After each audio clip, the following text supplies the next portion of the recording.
जी माँ गंगे, सनातन धर्म में सावन के महीने का विशेष महत्व माना गया है।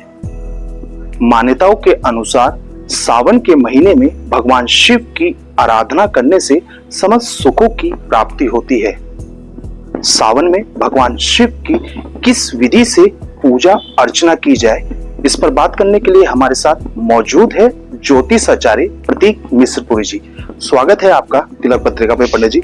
सावन का महीना इतना श्रेष्ठ महीनों में से एक माना गया है। कौन सी ऐसी कथा है जो सावन के महीनों को सबसे ज्यादा पवित्र कथाओं में इसका वर्णन मिलता है? देखिए, श्रावण मास जो है वो मास है जब, क्योंकि हमारे पृथ्वी में जितने भी कार्य होते हैं वो समस्त कार्य जो है भगवान विष्णु की उपस्थिति में किए जाते हैं। भगवान विष्णु जो है यहाँ के देवता जो है पृथ्वी के कहे जाते हैं। जितने भी आप यज्ञ करते हैं, राजसूय यज्ञ है, आप चाहे कोई सा भी यज्ञ हो, उन सब में भगवान विष्णु की उपस्थिति अनिवार्य कही जाती है। लेकिन देव शयनी एकादशी के बाद में, आषाढ़ मास के शुक्ल पक्ष की एकादशी के बाद में भगवान विष्णु जो है वो शयन को चले जाते हैं। भगवान जो है वासुदेव जो है, भगवान जो है आशुतोष जो है, उनके हाथ में सत्ता जो है पूरे विश्व की आ जाती है। और पूरे जब तक चातुर्मास चलता है पूरी सत्ता भगवान शंकर के हाथ में रहती है। सावन मास जो है वो आषाढ़ मास के बाद आता है। वो पहला मास होता है जो भगवान शंकर का अपना जो माह है वो कहा जाता है कि भगवान शंकर का ये अपना जो है मास है। इस माह में जो है भगवान शंकर ने जो है दक्ष प्रजापति को जो है वो वचन दिया था कि पूरे मास में जो है श्रावण मास में मैं कनखल के अंदर विराजमान रहूंगा। तो कनखल में जो है भगवान शंकर जो है वो विराजते हैं। पूरे विश्व का संचालन वो यहीं से करते हैं, कनखल से। इस दक्ष नगरी बोलते हैं इसको। इसमें सावन मास के अंदर जो है कोई भी ऐसा पदार्थ जिसमें शराब है, जिसमें भांग है, धतूरा है, ये सब प्रकार की वस्तुएं जो है इनका निषिद्ध जो है माना जाता है। प्याज का, लहसुन का, सबका निषिद्ध माना जाता है। सात्विक भोजन, बिल्कुल सात्विक भोजन कहा जाता है। वैज्ञानिक दृष्टि से भी देखें तो ये माह जो है वायु को परिपूर्ण करने वाला होता है। वायु विशेष रूप से इसमें जागृत रहती है। तो इसमें शुद्ध शाकाहार और शुद्ध हल्का भोजन ही जो है प्राय किया जाता है। इस दिन जो है, इस पूरे मास के अंदर जो है भगवान शंकर की उपासना करते हैं, सात्विक तरीके से उपासना करते हैं। विशेष रूप से जो है आप जो है पहले दिन से पहले सावन का जो वार पड़ता है, श्रावण प्रतिपदा जो है से लेकर और सावन पूर्णिमा तक, 30 माह तक आप जो एक नियम बना सकते हैं कि मैं एक टाइम भोजन करूंगा। एक टाइम भोजन करने के बाद में जो है दोपहर काल में या साय काल में या मैं प्रातः काल में भगवान शिव की उपासना करूंगा। इसमें तरह तरह के उपासना पद्धति है। जो उपासना पद्धति जो है जो गृहस्थों की कही गई है वो प्रातः काल पूजा की कही गई है। भगवान आशुतोष का अभिषेक जो है आप नमक चमक के साथ में अभिषेक करें और जल से अभिषेक करें। इसके साथ में विशेष जो मनोकामना यदि आपकी है, यदि आपकी संतान की जो है इच्छा है, तो भगवान शंकर की जो है 30 दिन लगातार आप जो है दूध में जो है वो शर्करा मिलाकर उसको चढ़ाएं। यदि आपकी संपत्ति की मर्जी है कि आप संपत्ति की इच्छा है, धन की इच्छा है, आप गन्ने के रस को भगवान शंकर के ऊपर अर्पण करें। यदि आपकी इच्छा जो है बहुत दीर्घायु जीवन की है, रोग रहित जीने की इच्छा है, तो आप गिलोय के जो है एक रात पहले गिलोय को आप पानी भिगो दें और सुबह गिलोय के उससे जो है जल से आप भगवान शंकर का अभिषेक करें। इसके साथ यदि आपकी इच्छा है कि आपकी राज्य प्राप्ति की इच्छा है तो आप जो है घी के साथ अभिषेक करें।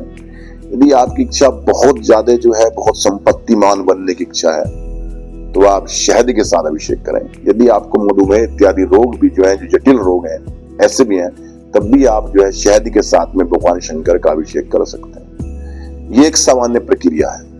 इसके साथ यदि आपकी और विशिष्ट इच्छा कुछ है तो आप इन दिनों जो है जितनी आपकी श्रद्धा है, जितनी आपकी इच्छा है, उतने देर तक बैठकर आप जो है यदि आप कर सकते हैं तो 1008 बिल्व के जो पेड़ है, जो बिल्लू का जो वृक्ष है, उसके वृक्ष से जो है आप उनके पत्तों को तोड़ें। 3 का पत्ता होता है, उसमें 3 पत्तियां, एक समूह में 3 पत्तियां होती हैं। उस पर ओम नमः शिवाय जो है रोली से लिखें आप, चाहे चंदन से, रक्त चंदन से लिखें, और उसको ओम नमः शिवाय लिखकर भगवान शंकर के ऊपर उसको अर्पण करें 108 बार या 1008 बार। यदि आपकी विशेष कोई इच्छा है, किसी कंपटीशन में आपको आना है, आपको IAS बनना है, PCS बनना है, आप कोई भी चाहते हैं ऐसी मनोकामना जो कि जल्दी से पूरी ना हो सकती हो, जिसकी जो है अभिलाषा बहुत बड़ी हो लेकिन पूर्ति के लिए बहुत ही सीमित समय, आप सावन मास के 30 दिन लगातार आप ऐसा कर सकते हैं। यदि आपकी इच्छा किसी विशेष जो है स्त्री से विवाह करने की है, तो आप जो है उस स्त्री के साथ बैठकर आप अभिषेक करें। अगर आप भगवान शंकर का वो आपके वामांग में बैठकर अभिषेक करें तो उसकी प्राप्ति आपको हो जाती है। इसके साथ आपकी इच्छा यदि है इस पूरे जो है जीवन काल के अंदर मैं सदैव जो है स्वस्थ रहूं और मुझे कोई रोग ना सताए और मैं हर प्रकार की संपत्ति का उपभोग करूं, तो इन 30 दिन तक आप पंचामृत के साथ में, जिसमें जो है एक भाग जो है दूध का हो, शहद का हो, घी का हो, दही का हो, शर्करा का हो, ये भाग आप मिलाकर भगवान शंकर का अभिषेक करें, तो आप जो है पूरे जो है जीवन उपरांत जो है आपको वो सभी सुख सुविधाएं आपको प्राप्त हो। पंडित जी, बात कीजिए, भगवान शिव एक लोटे जल से ही प्रसन्न हो जाते हैं। सावन के महीने में विशेष तौर पर भगवान शिव की आराधना की जाती है। जिस तरह से आपने बताया कि इन नियमों से भगवान शिव की आराधना की जाए, क्या कोई संकल्प भी भगवान शिव की आराधना के लिए लिया जाता है इस 30 दिनों तक, और उसी अनुसार भगवान शिव की आराधना की जाती है? देखिए, अगर आप कोई कार्य कर रहे हैं जिसमें आपकी कोई इच्छा, आपकी कोई फल की इच्छा है, तो आप बिना संकल्प के वो काम नहीं कर सकते। संकल्प अति आवश्यक है। संकल्प के अंदर आप जो है अपना नाम बोलिए, अपना गोत्र का उच्चारण कीजिए। जिस तिथि पे, जिस दिन पे, जिस वार पे आप वो अभिषेक या वो कार्य कर रहे हैं उसको बोलिए। उसके बाद संकल्प के बाद आप कार्य करते हैं, उस इच्छा को जाहिर कीजिए उस संकल्प के अंदर कि आप किस चीज की प्राप्ति के लिए ये जो है कार्य आप कर रहे हैं। वो संकल्प बहुत जरूरी है। यदि संकल्प बिना कोई कार्य आप किया जाता है तो वो कार्य जो है प्राय असफल रहता है। जी, बात की जाए, सावन के महीने में सोमवार का विशेष दिन माना गया है। सोमवार भगवान शिव को इतना प्रिय क्यों है और सावन में इसका क्या महत्व हो जाता है? देखिए, जब भगवान जो है राकेश अर्थात जो है चंद्रमा को जो है कुष्ठ रोग हो गया, श्राप के कारण जब बृहस्पति ने उनको श्राप दिया, उनकी पत्नी के साथ अनाचार हुआ, तो उनकी पत्नी जो रोहिणी, जो 27 पत्नियां हैं चंद्रमा की जो है, जिसमें 27 नक्षत्र बोलते हैं, उनमें रोहिणी के साथ उन्होंने भगवान शंकर की उपासना करी। भगवान शंकर ने उनको प्रिय कहकर अपने शीश पर धारण किया और उनको दिन कहा कि जो तुम्हारा दिन है, सोमवार का दिन है, वही दिन मुझे प्रिय होगा। तब से चंद्रमौलीश्वर कहलाए। और चंद्रमौलीश्वर होने के बाद जो है, जब भगवान शंकर को जो है सोमवार को जो है कोई भी चीज अर्पण की जाती है, भगवान शंकर उसको अंगीकार करते हैं, उसको स्वीकार करते हैं और भक्त को जो है समस्त मनोकामना की पूर्ति के लिए जो है वो वर भी देते हैं। पंडित जी, महादेव को देवों के देव कहा जाता है। राशियों के अनुसार अगर सावन के महीने में भगवान शिव की आराधना की जाए तो राशियों पर आने वाले जो कष्ट होते हैं वो भी दूर हो जाते हैं। देखिए, भगवान शंकर की उपासना कहते हैं, जो त्रिपुरारी जो है वो ब्रह्मा का लिखा हुआ वो बदल देते हैं। ब्रह्मा ने यदि आपकी अकाल मृत्यु लिखी हुई है, जिसे मार्कंडेय ऋषि की लिखी हुई थी, तो उनकी भी अकाल मृत्यु को उन्होंने जो है करोड़ों वर्षों की आयु में परिवर्तित कर दिया भगवान शंकर ने। तो भगवान त्रिपुरारी जो है इतने दयालु हैं और ब्रह्मा के लिखे हुए को वही काट सकते हैं भगवान शंकर। अर्थात आपकी जन्म पत्री के अंदर कोई भयंकर दरिद्र योग बना हुआ है, आपको रोगी रहना है, आपको धन की प्राप्ति नहीं होनी है, संतान आपकी जो है बिल्कुल निकम्मी है, आपकी पत्नी आपके मनोकूल नहीं है, आपके परिवार में, आपकी कोई समाज में कोई इज्जत नहीं है, हर प्रकार का जो दारिद्र है आपका जो है, भगवान शंकर जो है उसको मिनटों के अंदर उसको जो है वो सफा कर देते हैं। और यदि इसमें राशियों के हिसाब से देखा जाए तो जो वर्तमान में जो साढ़ स्थिति चल रही है वो मीन राशि के जातकों के ऊपर जो है चढ़ती हुई साढ़ सती है, कुंभ राशि के जातकों के ऊपर उतरती हुई साढ़ सती है, साथ में जो मेष राशि है उनके ऊपर चढ़ती हुई ये साढ़सती है। तो ये 3 राशियां साढ़सती से विशेष प्रभावित हैं, जिसमें कुंभ है, मीन है, मेष राशि। इन राशि के जो स्वामी हैं, इन राशि के जो जातक हैं, उनको विशेष भगवान शंकर की उपासना करनी चाहिए इस सावन मास के अंदर। यदि वो भगवान शंकर की उपासना इन मास के अंदर, सावन मास में करेंगे, तो पूरे वर्ष भर उनको जो है भगवान जो है उनके कष्टों को हरण जरूर करेंगे।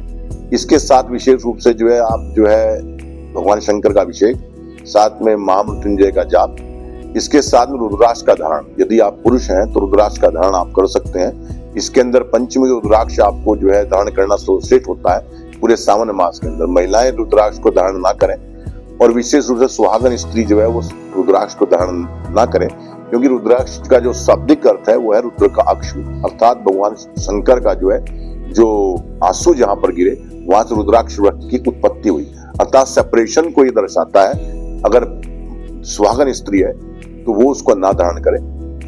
साथ में जो पुरुष है वो उसको धारण कर सकते हैं, लेकिन रात्रि काल में उसको निकालने का जो है वो एक वो है कि आप जब जप कर लें, जप के बाद आप उसको धारण कर लें, लेकिन रात्रि काल में विश्राम के उसके समय आप उसको निकाल कर साइड में रख दें, माला के टांग दें, या माला कहीं पर भगवान शंकर के चित्र के आगे रख दें, उसको रात को पहनने का विधान नहीं।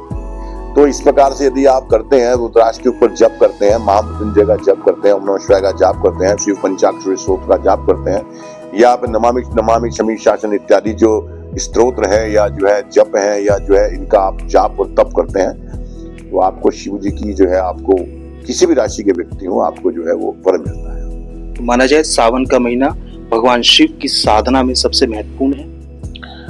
भगवान शंकर जो है वो शिव योग अलग ही है, और शिव योग में जो भी योगी होते हैं वो लोग जो है यदि अगर किसी को श्राप दे दें तो व्यक्ति जो है खड़ा खड़ा जो है भस्म हो जाता है। इतनी शक्ति भगवान शंकर अपने भक्त के अंदर जो है दे देते हैं। भगवान शंकर क्या है, कुछ नहीं, पूरे ब्रह्मांड से भी, जो पूरा ब्रह्मांड का भी ब्रह्मांड है, हमारा अनगिनत ब्रह्मांड है। एक ब्रह्मांड के अंदर अनगिनत गैलेक्सियां हैं, एक गैलेक्सी के अंदर अरबों खरबों प्लैनेट्स हैं। तो जब खरबों जो है ब्रह्मांड है, उन सबका ब्रह्मांड नायक जो भगवान शंकर का है, उनके लिए क्या संभव नहीं है, सब कुछ संभव। बिल्कुल जिस तरह से इनके द्वारा बताया गया है, सावन के महीने में भगवान शिव की आराधना करने से भगवान शिव का आशीर्वाद प्राप्त होता है, और छोटे छोटे उपाय से भगवान शिव की कृपा प्राप्त की जा सकती है। इसलिए आप भी हमारे द्वारा बताई गई इस विधि से अगर भगवान शिव की आराधना करेंगे तो आपके हर संकट दूर हो जाएगी। देश के पहले धार्मिक न्यूज चैनल तिलक पत्रिका के लिए हरिद्वार से मैं आशु शर्मा।